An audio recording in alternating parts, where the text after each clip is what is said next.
보험법규 이제 세 번째 편입니다. 우리 앞에서 이제 약관에 대한 법규와 약관, 그죠? 중요한 부분입니다. 우리 이제 보험 계약이 어떻게 성립되는 것부터 시작해서 보험 계약의 관계자들까지 다 봤는데요.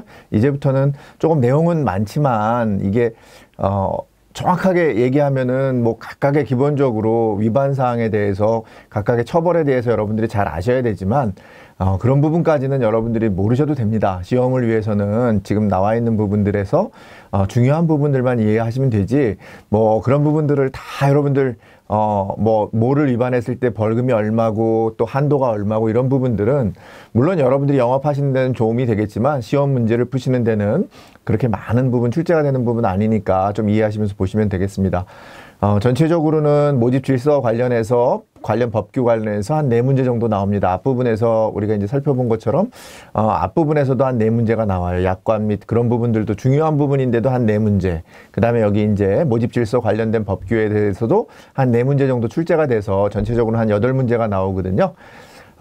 여기서는 범위는 넓은데 꼭 나와야 되는 부분들이 있습니다. 그래서 제가 꼭 짚어드리는 부분에 대해서는 꼭 암기하시고, 그렇지 않은 부분에 대해서는 상식적으로 이런 부분들을 하게 되면 모집 질서의 위반 행위겠구나, 여러분들이 절대 하면 안 되는 행위겠구나, 이런 기준으로 문제를 풀어보셔도 충분히 문제를 풀어보실 수 있을 것 같습니다.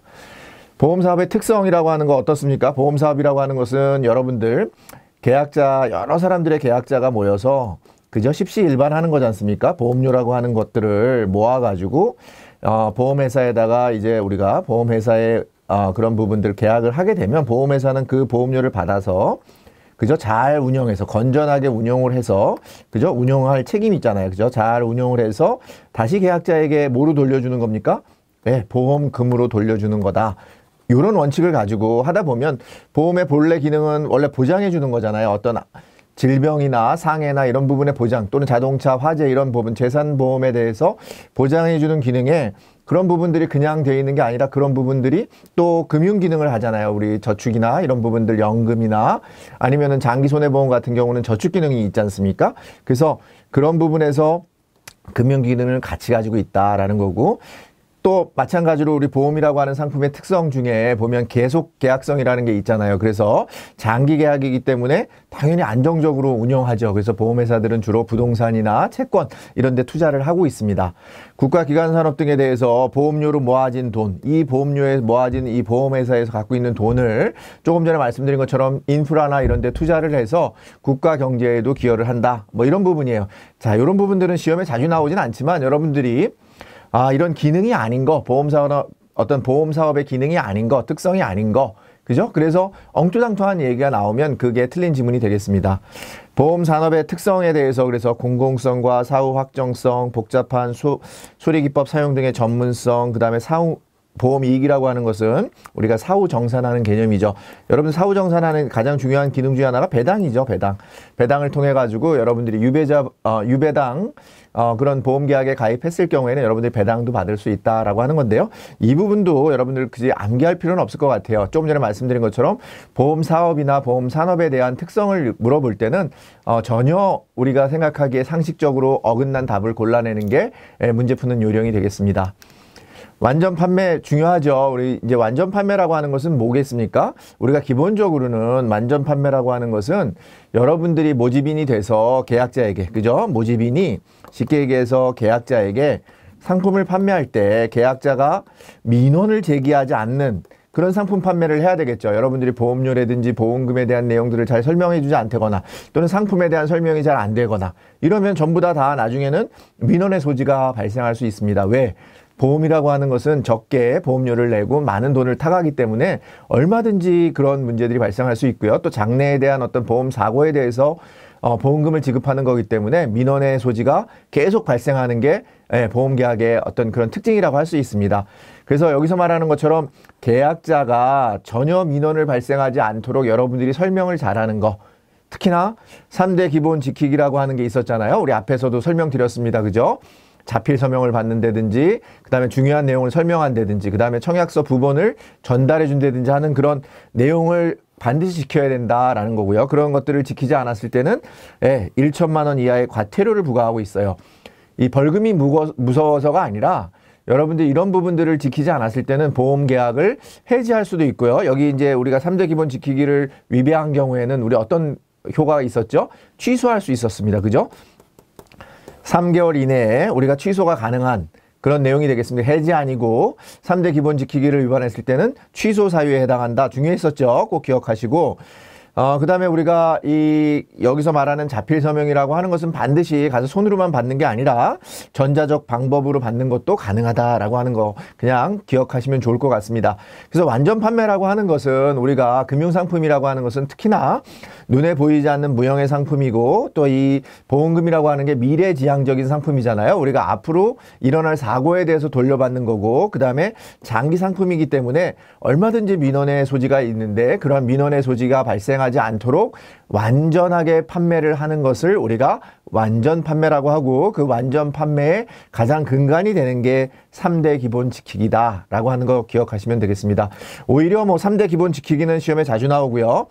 여기 나와 있는 것처럼 어떤 경우에 불완전 판매가 되는가, 민원이 제기될 수 있는가 라고 하는 부분이 오히려 시험에 자주 나오는 부분이니까 그런 부분 잘 기억하시면 될 것 같습니다. 그래서 완전 판매에서 우리가 기억해야 되는 부분이 모집자 실명제와 상품 설명제가 있습니다. 모집자 실명제라고 하는 것은 여러분들, 그죠? 여러분들이 보험 안내서나 안내자료 같은 거를 제공할 때 여러분들의 소속이나 이름을 밝혀야 되는 거죠. 그래서 모집 종사자는 보험 계약자에게 제공하는 설명서, 그 다음에 청약서 증권에 모집 종사자, 여러분들의 소속, 성명, 연락처를 기재해서 그 보험 계약이 제대로 된 보험회사에서 모집이 된 거다라고 하는 것을 보험계약자에게 전달해주는 그런 의무가 있습니다. 그런 것들을 위반했을 경우에는 마찬가지로 1천만 원 이하의 과태료가 부과되고 있습니다.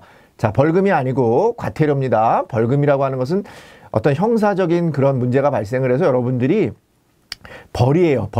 벌로 인해서 받는 그런 그 돈, 그죠? 지불해야 되는 돈. 그런 거하고 과태료는 다른 거죠. 과태료는 행정처분이나 이런 것들에 의해서, 그러니까 중요하진 않지만 법을 위배한 거는 맞지만 여러분들이 그런 형사적인 처벌이 아니라 단순하게 우리가 행정적인 처벌을 통해서 여러분들의 죄를 면해주는 거. 그래서 과태료입니다. 그래서 우리가 일반적으로 모집 질서 관련해서 위반한 것은 대부분은 다 그 과태료가 부과되고 있고요. 또 뒤에서 나오는 어떤 상호 협정이라고 하는 보험회사 간의 협정을 맺은 거에서는 제재금이라고 하는 게 부여가 됩니다. 제재금. 그러니까 이거는 어떻게 보면 과태료보다도 훨씬 더 강제력이 떨어지는 거죠. 그죠? 그 안에서 상호 협정에서 주는 거. 그 다음에 이 제재금보다 조금 더 강한 게 과태료가 되겠고요. 그 다음에 법을 위반했을 때 우리는 벌금이라고 하는 게 부과됩니다. 그래서 여러분들이 아시는 것처럼 뭐 장애인 차별 금지 방지법에 의해서 장애인에 대해서 모집 차별을 한다든지 이런 건 굉장히 중요한 의미가 있기 때문에 그런 경우에는 벌금을 부과하고 있습니다. 또는 사기 방지 특별법에 의해서 보험 사기 이런 부분에서 여러분들이 문제가 되는 거, 전체적으로 피해가 크게 가는 것들에 대해서는 벌금.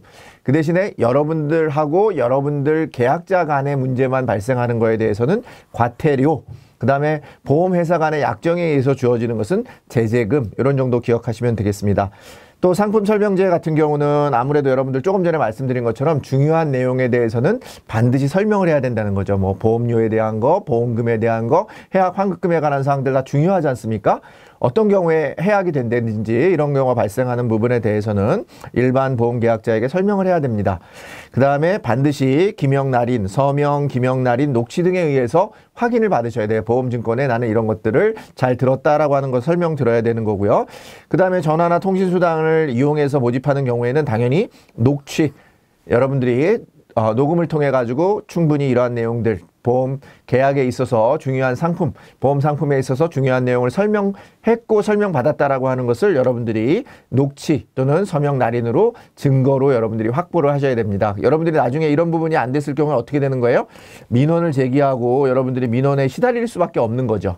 근데 이제 최근에서는 이러한 녹취제도나 여러분들이 프로세스를 정확하게 지키기 때문에 그 다음에 그런 부분들을 여러 단계로 확인합니다. 여러분들이 그냥 보험상품 판매하고 오면 그냥 여러분들을 못 믿어서가 아니라 계약자들을 못 믿는 거죠. 계약자들이 언제든지 딴 말을 할 수 있기 때문에 여러분들 회사의 콜센터에서는 여러분들 계약한 건에 대해서 다시 전화를 해서 우리 모집인들이 잘 설명을 했는지 이런 준수를 잘 지켰는지를 확인하는 과정을 통해서 완전 판매를 시행하고 있습니다. 그렇게 기억하시면 되겠고요. 우리가 다 녹취를 받아둬야 된다라는 거 기억하시면 좋겠습니다. 보험료 영수제도 여러분들 원래 보험료 수령권이라고 하는 게 설계사에는 없어요. 그죠? 근데 1회 보험료에 한해서는 여러분들이 받을 수 있습니다. 그죠? 그 외에는 여러분들이 다 자동 이체라든지 아니면은 여러분들이 회사의 영수증을 통해서 그죠? 회사가 발행한 영수증을 통해서 고객한테 주고 보험료를 받아서 여러분들이 바로 지체 없이 여러분들이 회사 계좌에 입금을 시키는 방법이고요. 대개는 여러분들이 받아서 입금시키는 것보다는 대개 요즘에는 바로바로 회사 계좌로 입금을 하기 때문에 여러분들 이런 문제는 없습니다. 자, 보험회사는 당연히 보험 기간이 개시가 되기 전에 보험료를 받아야 돈을 받지 않고서는 절대 보장을 해주지 않습니다. 여러분들 돈 받지 않고 누가 보장부터 먼저 해주는 데가 있습니까? 그런 거 없습니다. 보험은 더더욱이 그렇습니다. 보험은 반드시 여러분들 보험료를 수령해야 개시가 된다. 책임이 개시가 된다. 그죠? 보험료를 수령해야 책임이 개시된다. 이거 꼭 명심해 두시면 좋을 것 같아요. 그 다음에 현금 수납이 원칙이지만 우리가 카드로도 받을 수 있고요. 그 다음에 해외에서 송금되는 보험료의 수납은 국내 관례가 아닙니다. 현지 관례에 따라서 우리가 수령을 하고 있고요. 보험료로 받은 선일자 수표 또는 은행도움 이제 우리가 그 어음이나 수표로 받을 수 있는데 이런 부분에 대해서는 1개월 내에 결제가 가능해야 되고 1개월 경과 시에는 자동 부도 처리가 됩니다. 그러니까 1개월 안에 우리가 결제가 돼야 되고 1개월이 지나면 자동 부도 처리가 돼서 여러분들 보험료가 미납된 걸로 되고요. 이자 수취 기간은 결제일까지로 한다. 이렇게 여러분들 기억하시면 되겠고요. 여기서 기억해야 되는 건 이런 거 다 기억하시지 못하셔도 되는데 1개월 이내로 우리가 결제가 돼야 되는 그런 수표나 어음으로 여러분들이 결제를 해야 된다라는 거고 현지 수납이 원칙이고 오히려 그 해외에서 송금되는 보험료의 수납은 국내 관례를 따르는 게 아니라 해외 관례를 따른다. 이게 의외로 지문으로 자주 나오니까 여러분들 그 부분 좀 기억하시면 좋겠습니다. 중요한 부분 중에 하나가 이제 우리가 판매를 하기 위해서는 단계별로 여기 나와 있는 것처럼 보험계약 체결 권유부터 시작해서 체결, 그 다음에 그 보험금을 청구하고 심사하고 요청하는 단계 이렇게 이제 크게 보면 한 4단계 정도로 요 단계에서 여러분들이 반드시 설명해야 되는 의무가 있습니다. 그죠? 가가지고 여러분들이 요 체결 권유 단계에서는 지금 어떤 상품을 내가 설명을 하고 있고 이 상품에 계약을 하게 되면은 어떤 위험 보장에 대해서 여러분들이 보장을 받을 수 있고 또 계약을 해지하거나 해지할 수 있는 방법이 뭐고 감액 청구가 있다라고 하는 부분 그 다음에 해약 환급금을 산출할 근거가 있다. 자, 여기서는 시험 문제에는요, 해약 환급금의 산출 근거를 확인해야 되는 단계가 보험계약 체결 단계이다. 이런 식으로 약간은 좀 어려운 듯한 느낌을 줍니다. 그러니까 단계하고 그 각 단계에서 중요한 특징들이 있어요. 그죠? 중요한 특징들을 여러분들 기억하셔야 되는데, 계약 체결 권유 단계, 보험계약 체결 권유 단계에서는 여러분들 해약 환급금의 산출 근거에 대해서 물어보는 것은 계약 체결 권유 단계다라고 생각하시면 되겠습니다. 그 다음에 체결 단계에 대해서는 되게 많은 부분이 있는데요. 자, 이 부분 하나 기억하고 넘어가겠습니다. 자, 일반 보험계약자가 설명을 거부하는 경우, 그죠? 나는 다 아니까 설명 안 해줘도 됩니다. 누가요? 전문 보험계약자가 아니고 일반 보험계약자인 경우에는 여러분들이 설명을 하지 않을 수 있다라는 거예요. 중요한 내용을 반드시 설명을 해야 되는데 여러분들 체결 단계에서 만약에 계약자가 일반 계약자인데 일반인이에요. 일반인인데 나는 보험 많이 들어가지고 이 내용은 다시 설명 안 해주셔도 되겠습니다. 이렇게 얘기하시면 여러분들이 설명하지 않아도 된다는 거예요. 안 와도 된다는 거 꼭 기억하시면 되겠습니다. 틀린 지문으로 반드시 일반 보험 계약자 관계없이 설명을 반드시 해야 된다 이렇게 나오는 경우가 있습니다. 반드시 해야 되는 건 아닙니다. 체결 단계에서 중요한 부분 중에 하나는 뭐겠습니까? 예, 여기 보험계약의 승낙 절차, 계약 승낙 거절 시 거절 사유. 이제 승낙하는 거예요. 체결 단계에서 내가 만약에 승낙하거나 승낙을 거절하는 사유가 뭐다라고 하는 것을 언제 알려줘야 된다? 체결 권유 단계가 아니라 체결 단계에서 안내해 주어야 된다라는 거 반드시 기억하시고요. 요 내용을 계약 체결 권유 단계로 설명하는 그런 오답의 지문이 나올 수 있으니까 그렇게 구분하시면 되겠습니다. 보험금 청구 단계에서는 우리 심사 절차라든지 이런 것들을 안내해 줘야 되고요. 심사 지급 요청 단계에서는 우리가 만약에 보험금이 심사 지연될 때 그 지연 사유 및 예상 지급일이 언제다. 이게 언제라고요? 보험금 심사 지급 요청 단계에서 이런 일들이 벌어진다라는 거예요.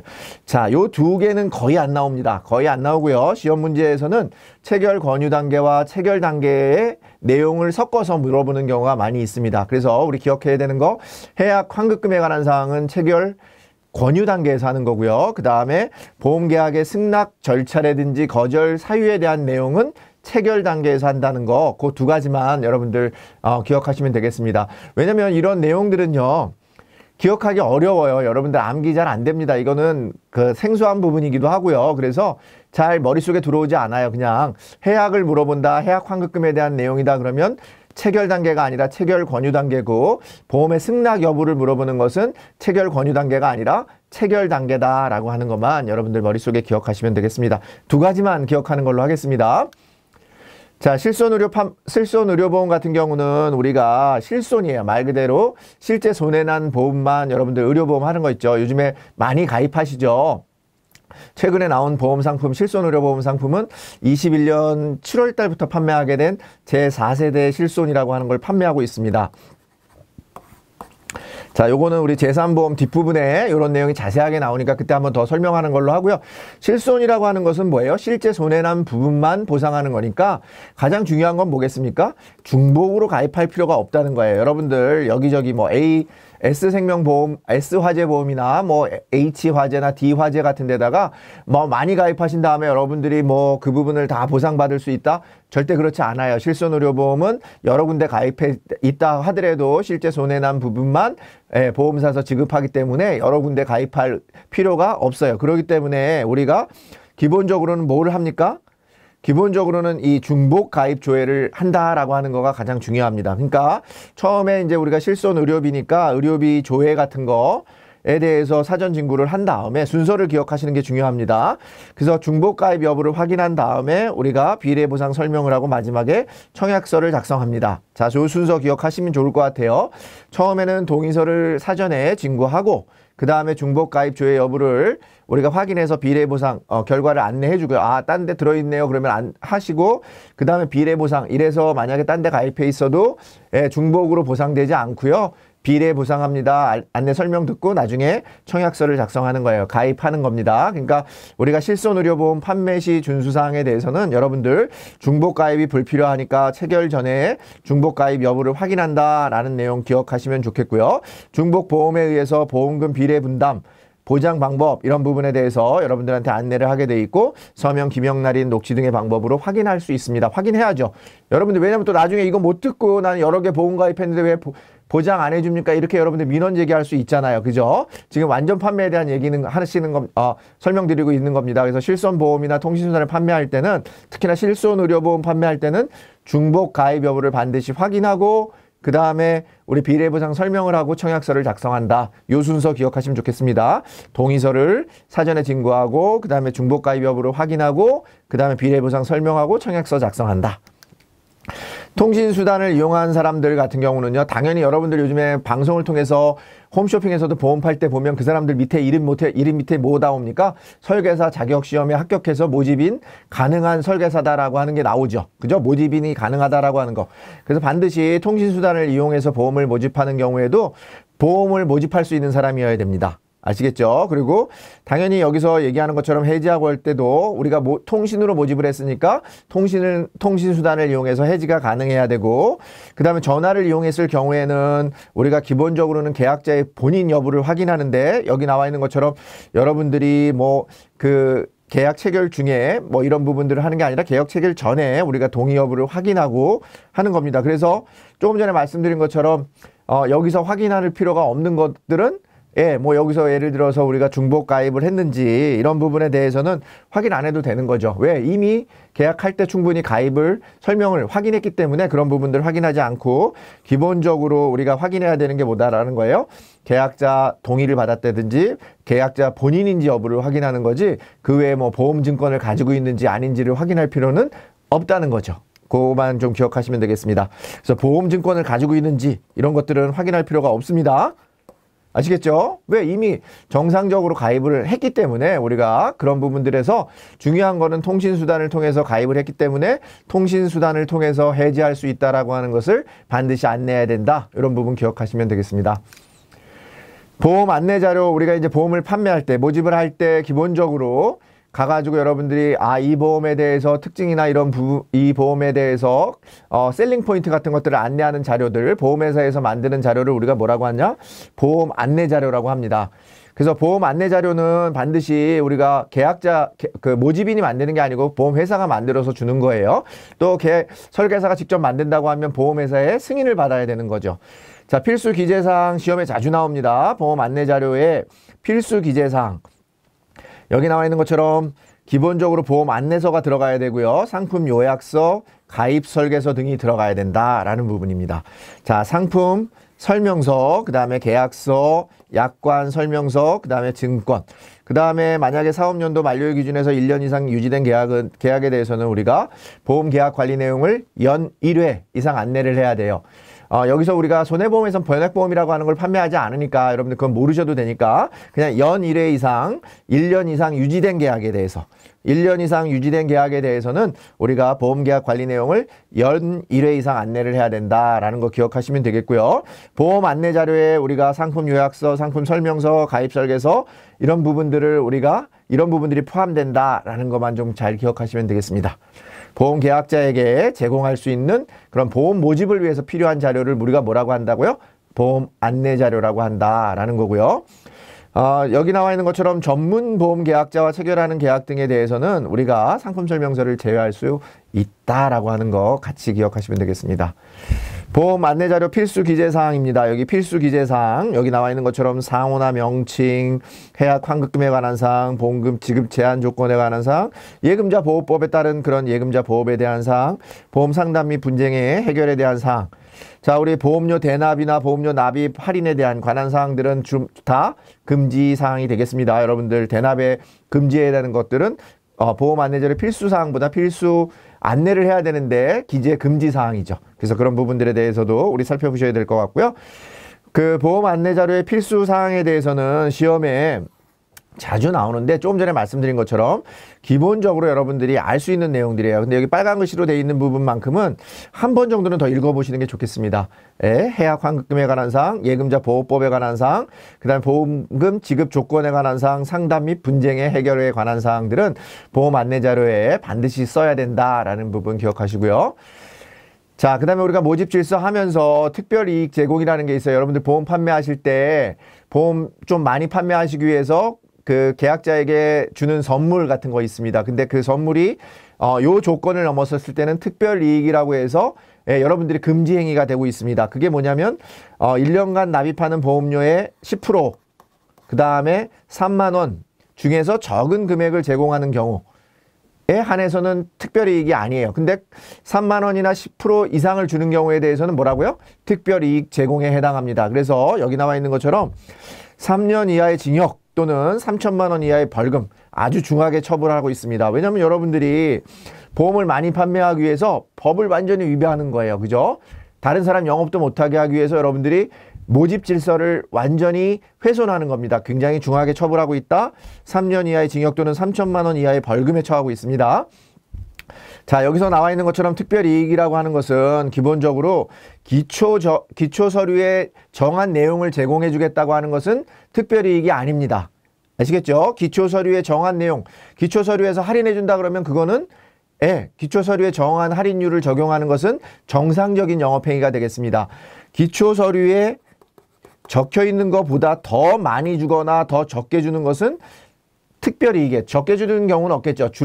더 많이 주는 것은 특별이익 제공의 문제가 되겠다라는 부분이 되겠습니다. 그래서 여기서 기억하셔야 되는 것들은 이런 내용들은 여러분들 읽어보시면 알 건데요. 뭐 특히나 이제 이자 같은 거 대납해 주는 그런 행위들은 무조건 다 특별이익 제공입니다. 보험을 가입하면 내가 이자 내줄게 안 되는 거죠. 그런 경우를 위반하면 어떻게 된다고요? 3년 이하의 징역, 3천만 원 이하의 벌금에 아주 중하게 처벌을 하고 있다라는 거고, 기억하셔야 되는 건 이 부분입니다. 10% 또는 3만 원보다 더 많이 주면 특별이익이 된다라고 하는 거 여러분들 기억하시면 좋겠습니다. 예를 들면 여러분들이 뭐 보험을 가입하시면 5만 원 상당의 상품권을 주겠다? 무조건 특별이익 제공이죠. 왜? 10% 또는 3만 원보다 많은 걸 주면 안 된다 그랬잖아요. 그죠? 3만 원보다 크잖아요. 5만 원은. 그 다음에 만약에 보험료가 2만 원짜리인데 2만 원이면 1년 내면 얼마예요? 2 곱하기 10이니까 24만 원을 주는데 그거의 10%면 얼마입니까? 2만 4천 원 이상을 주는 거. 3만 원에 뭐 예를 들어서 무슨 상품권을 주겠다고 얘기하면 그것도 당연히 특별이익 제공에 해당합니다. 그래서 10%라고 하는 금액은 그 보험료에 따라서 다르기 때문에 여러분들이 10%만 잘 계산하면 돼요. 보험료 곱하기 12 나누기 10을 한 금액보다 많이 주면 무조건 특별이익 제공이다. 아시겠죠? 자, 요거 여러 번 강조했습니다. 제가 꼭 기억하시면 좋겠습니다. 보험계약의 체결 또는 모집에 관한 금지사항이 있습니다. 우리 이제 보험업법 97조인데요. 이 체결 또는 모집에 관한 금지사항이에요. 여러분들이 아시는 것처럼 이 부분은 다 상식적인 겁니다. 여러분들이 기본적으로 상품의 내용을 다르게 알리거나 여기는 다르게 알리면 안 되겠죠. 그죠? 그 다음에 객관적인 근거 없이 다른 상품하고 비교해서 유리하다고 하는 거 다 안 되는 행위고요. 보험계약자나 피보험자가 중요한 사항에 대해서 부실한 사항을 보험회사에 알릴 것을 권유하는 행위, 이런 부분들 다 금지 행위입니다. 그죠? 보험계약자 또는 피보험자로 하여금 우리가 보험계약을 부당하게 소멸시키고 새롭게 여러분들 기존에 들어있는 보험계약 해지하고 새로운 보험계약 갈아타세요. 이런 걸 우리가 승환계약이라고 하는데 승환계약 같은 거 다 금지 행위가 되겠습니다. 자, 이 부분은요 여러분들이 상식적으로 맞추시면 돼요. 이런 거 다 외웠다가 여러분들 어떻게 외웁니까 이거를. 그죠? 자, 여기서 우리가 체결 또는 모집에 관한 금지행위가 아닌 것은 또는 금지행위인 것은 고를 때 보면 금지행위가 아닌 것은 읽어보시면 정상적인 내용이 되면 금지행위가 아닌 거고 여러분들이 조금이라도 의심스러우면 그것은 금지행위가 되겠습니다. 보험업법 97조에 대해서 계속 나오는 겁니다. 여기 실제 명인의 동의가 없는 보험을 모집하면 안 되겠죠. 그죠? 그 다음에 정당한 이유 없이 장애인의 보험을 거부하는 거 다 여러분들 보험계약의 체결 또는 모집에 관한 금지행위입니다. 자, 보험업법에서는 위반 시에 1,000만 원 이하의 과태료를 부과하고 있고요. 금소법에서는 위반 시 1억 원 이하의 과태료를 부과하고 있습니다. 굉장히 중하게 처벌하고 있다라는 거예요. 여러분들 그래서 조금 전에 말씀드린 것처럼 이제 여러분들이 모집자인데 우리 설계사가 되셔서 모집을 하실 때 여기에 나와 있는 거 아까 말씀드린 것처럼 상식적인 행위에 벗어나는 거 뭐 다른 회사 괜히 여러분 다른 회사 상품하고 비교하면 안 돼요. 그죠? 기본적으로 여러분들만 얘기하시면 되는데 뭐 B 회사 상품은요 뭐가 안 좋고 뭐가 안 좋습니다. 근거 없이 비교하는 행위들은 다 부정행위가 되는 거죠. 금지행위가 된다. 만약 여러분들이 근거 자료를 갖다가 비교해서 우리 고객들을 위해서 고객이 더 좋은 상품을 가입하게 하는 것은 금지행위가 아니겠죠. 당연히. 근거가 없이. 그죠? 이거 사기치는 거 아닙니까? 여러분들 근거 내용도 없이 안 된다. 그 회사보다 우리가 더 좋다. 이렇게 얘기하는 거 다 금지행위다. 그럴 경우에 어떻게 된다고요? 보험업법을 위반했을 경우에는 위반 시 1,000만 원 이하의 과태료를 부과한다. 시험 문제는요. 주로 보험업법 위반 시가 많이 나옵니다. 그러니까 여러분들이 모집 질서 관련해서 위반했을 경우에 벌금 또는 과태료 기준은 뭐라고요? 1,000만 원 이하의 과태료 이렇게 기억하시면 조금 모를 때는 1,000만 원 이하의 과태료를 골라내시는 게 정답 확률이 50% 이상 되는 거죠. 높습니다. 하나의 그냥 문제 푸는 약간의 이 사파죠, 사파. 이거는 꼭 정답은 아닙니다. 정파는 아닌데 모를 때는 그렇게라도 찍어서 맞추셔야 되는 거 아닙니까? 그죠? 그럴 때 여러분들이 쓸 수 있는 용어가 쓸 수 있는 기준이 뭐라고요? 1,000만 원 이하의 과태료 이렇게 기억하시면 되겠습니다. 그 다음에 무자격자 모집 위탁 금지가 되고 있고요. 그 다음에 당연히 자격자 없는 사람들에 대해서는 모집 위탁이 금지가 되고 있고요. 그래서 위반 시에는 여기 100분의 50 수입 보험료의 100분의 50 이하의 과징금을 부과하고 있다. 과태료가 아니고 과징금을 부과하고 있다. 라는 부분이고 금융상품 판매 대리 중개업자의 금지행위 여러분들 같이 이제 대리 중개업자인데 여러분들이 중개업자잖아요. 그런 행위들을 금지해서 그런 중개업자에 대해서 1억 원 이하의 과태료를 부과하고 있다라는 부분이에요. 그러니까 이 부분은 시험에 자주는 안 나오는데 여러분들 기억하시는 건 뭐라고요? 1,000만 원 이하의 과태료를 부과할 수 있다라는 거 기억하시면 되겠습니다. 또한 최근에 들어서 자기계약이라는 게 있어요. 자기계약이라고 하는 것은 여기 나와 있는 것처럼 보험대리점 중개사가 자기 또는 자기를 고용하고 있는 자를 보험계약자로 하는 보험료 누계액이 당해 보험대리점 보험료의 100분의 50을 초과하게 되는 경우다. 이렇게 용어가 되게 어렵지만 여러분들이 이렇게 소속되어 있는데 여러분들의 소속되어 있는 대표, 그죠? 여러분들 대표들을 보험계약자로 해서 보험을 가입해가지고 자기계약이라고 하는 거예요. 자기계약을 가입해서 이 보험료가 100분의 50, 100분의 50이 되게 중요합니다. 그래서 50 가로에 넣는 문제가 많이 나옵니다. 100분의 50, 50 가로 넣는 거예요. 그래서 50 이상, 50% 이상이 되는 경우를 뭐라고 한다? 자기계약이라고 하고, 그런 자기계약을 금지하고 있다라고 하는 거. 금지예요. 자기계약을 권장하는 게 아니라 금지하고 있다라고 하는 거 같이 기억하시면 되겠습니다. 모집 질서 확립을 위해서 부당한 모집행위 등 금지행위, 여러분들 나와 있는 것처럼 수수료를 부당하게 지급하거나 아니면 그런 거 하면 안 되겠잖아요. 그죠? 할 수 없는 사람한테, 다른 보험회사에 소속된 설계사한테 돈 줘가지고 모집해오라 그러면 안 되는 거 아닙니까? 그죠? 그 다음에 여러분들 자체도 모집 질서 확립을 위해서 여러분들이 영수증을 선발행해 준다든지, 여기 나와 있는 것처럼 자기가 모집한 계약을 타인이 모집한 계약으로, 그죠? 타인이 모집한 것을 자기가 모집한 것으로 처리하는 거 당연히 불가하다라고 하는 거 기억하시면 좋을 것 같습니다. 그 정도 기억하시면 되겠고요. 말씀드린 것처럼 주로 상식적인 범위 내에서 문제가 나옵니다.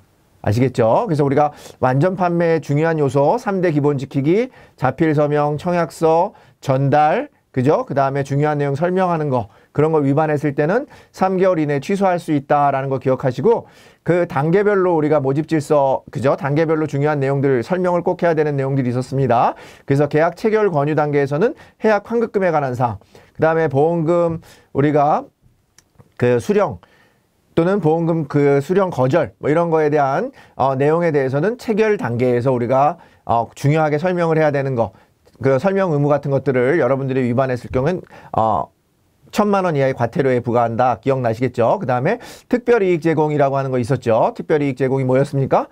예, 특별이익 제공이라고 하는 것은 우리가 그 1년간 보험료의 10% 이상, 그죠? 또는 3만 원, 그 둘 중에 비교해서 더 많은 금액을 제공하면 특별이익 제공이라고 했습니다. 특별이익 제공은 중대한 범죄라고 얘기했습니다. 그죠? 다른 사람들의 영업을 방해하는 그 부분이 되기 때문에 중대한 범죄이기 때문에 3년 이하의 징역 또는 3천만 원 이하의 벌금에 처한다라는 부분입니다.